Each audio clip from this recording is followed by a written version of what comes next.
आज की हमारी कहानी है बाप का बच्चों के लिए प्यार। हेलो दोस्तों, आज मैं एक पिता की हार्ट टचिंग स्टोरी आप लोगों के लिए शेयर करूंगा। यह दिल को छू जाने वाली स्टोरी है। एक पिता के जज्बातों की कहानी है। इस कहानी से आप लोगों को बहुत कुछ सीखने को मिलेगा। इस कहानी को लिखने का मेरा एक ही मतलब था कि मैं पिता की भावनाओं को आप लोगों के साथ बहुत ही सुंदर स्टोरी में पिरोकर आप लोगों से शेयर करूं।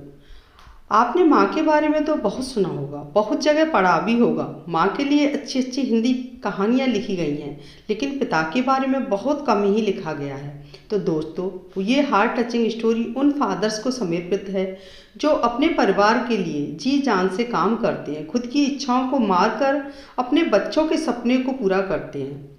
ये स्टोरी शुरू होती है जब मैं घर से गुस्से में बड़बड़ाते हुए निकल आया था और बस स्टैंड की तरफ आगे बढ़ने लगा। मैं मन ही मन बड़बड़ा रहा था, पता नहीं कितने पैसे छुपा के रखे हैं, लेकिन मेरे लिए एक बाइक नहीं ले सकते। अब मैं यहाँ से चला जाऊँगा और तब तक वापस नहीं आऊँगा जब तक मैं खुद के पैसों से बाइक नहीं खरीद लेता। इतना सोच ही रहा था कि तभी मेरे पैर में कुछ चुभने का एहसास हुआ। नीचे देखा तो समझ में आया कि जल्दबाजी में पापा के जूते पहन आया हूँ। उन जूतों में कील उभरी हुई थी जो मेरे पैर में बार बार घाव किए जा रही थी। लेकिन उस समय गुस्सा अधिक था तो मैं बड़बड़ाते हुए आगे बढ़ गया। एकाएक मुझे याद आया कि मैं पापा का पर्स भी साथ ले आया हूँ। मेरे खुरापाती दिमाग में एक ख्याल आया, क्यों ना आज पापा का पर्स चेक किया जाए जिसे आज तक उन्होंने किसी को हाथ तक नहीं लगाने दिया था। पता नहीं कौन सा खजाना छुपाया है इस पर्स में जो किसी को हाथ नहीं लगाने देते थे। जब मैंने पापा का वह पुराना पर्स खोलकर देखा तो उसमें पैसे तो नहीं मिले, लेकिन पैसों की जगह पर एक डायरी रखी हुई थी। मैं समझ रहा था कि यहाँ पापा ने लिखा होगा कि किससे कितने पैसे लेने हैं और किसको कितने पैसे देने हैं, लेकिन मैं गलत था। जब मैंने उस छोटी सी डायरी का पहला पेज खोलकर देखा तो वहाँ पर जो लिखा था वह थोड़ा सीरियस कर देने वाला था। डायरी में जो लिखा था उसे पढ़ने के बाद मेरे चेहरे पर जो एक्सप्रेशन थे वह गायब हो चुके थे, क्योंकि डायरी में वैसा कुछ नहीं था जैसा मैं सोच रहा था। वहाँ पर उन पैसों का हिसाब लिखा हुआ था जो अलग अलग कामों के लिए अलग अलग लोगों से उधार लिए गए थे। उस लिस्ट में कंप्यूटर के नाम पर भी पैसे लिए गए थे। कुछ यूँ लिखा था, 50,000 बेटे के कंप्यूटर के लिए। यह वही कंप्यूटर था जिसे मैं आज तक यूज कर रहा हूँ, लेकिन मुझे ये पता नहीं था उस कंप्यूटर को खरीदने के लिए पैसे कहाँ से आए थे। लेकिन आज पता चल रहा था। मुझे आज भी याद है जब मैंने पहली बार कैमरे के लिए जिद की थी, जो मेरे पापा ने मुझे 2 हफ्ते बाद मेरे बर्थडे पर लाकर दिया था, जिसे देखकर मैं बहुत खुश हुआ था। और मुझे खुश देखकर मुझसे कहीं ज़्यादा अगर कोई खुश था तो वह थे पापा। अब मेरे चेहरे से गुस्सा एकदम गायब हो चुका था। जब मैंने आगे का पन्ना पलटा तो वहाँ पर कुछ इच्छाएं लिखी हुई थी। पहली जो इच्छा थी उसमें जो लिखा हुआ था, अच्छे जूते पहनना। ये बात मेरी कुछ समझ नहीं आई।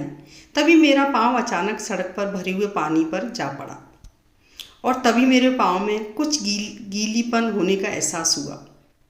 जब मैंने जूता उतार कर देखा तो उसका तला टूटा हुआ था। ये देखकर मुझे डायरी में लिखी बात याद आ गई।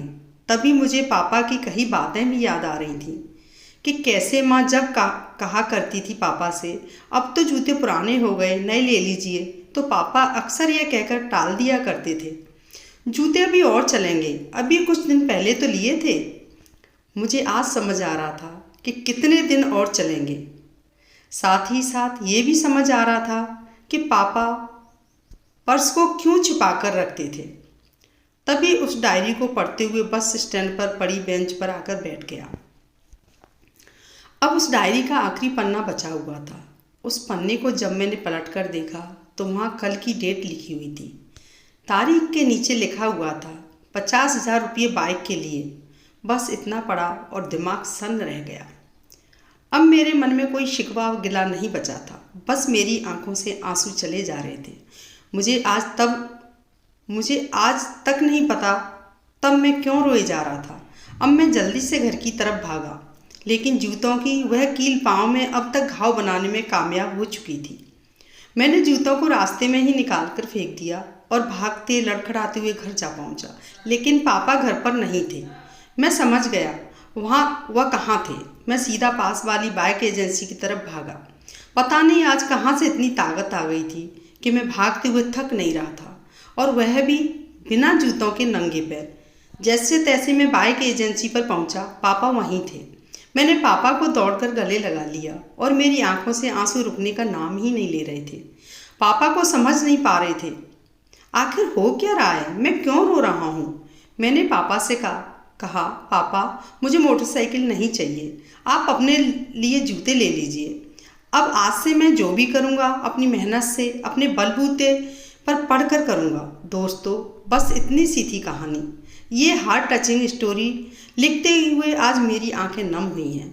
मैं आज आपसे कहना चाहूँगा, ठीक ऐसे ही होते हैं हमारे पापा।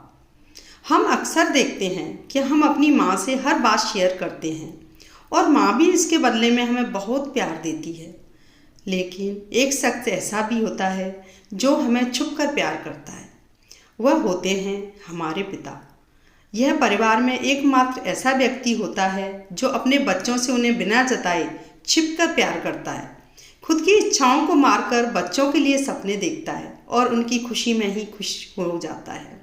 मुझे नहीं पता कि आप अपने पेरेंट्स की इज्जत करते हो या नहीं, लेकिन अगर आपके पास पेरेंट्स हैं तो आप बहुत खुश नसीब हो, क्योंकि इस दुनिया में बहुत से लोगों को तो पेरेंट्स का प्यार भी नसीब नहीं होता। अंत में मैं यही कहूँगा कि माँ बाप की भावना का सम्मान करें। मेरा इस पोस्ट को लिखने का मकसद यही था कि मैं आपको बाप की फीलिंग से रूबरू कराऊं, क्योंकि माँ के बारे में लेखकों ने बहुत कुछ लिखा है लेकिन बाप के ऊपर कोई नहीं लिखता। अगर आपको जरा भी ये कहानी पसंद आई हो तो नीचे कमेंट्स करें और अपने दोस्तों के साथ सोशल मीडिया पर शेयर करना न भूलें। धन्यवाद।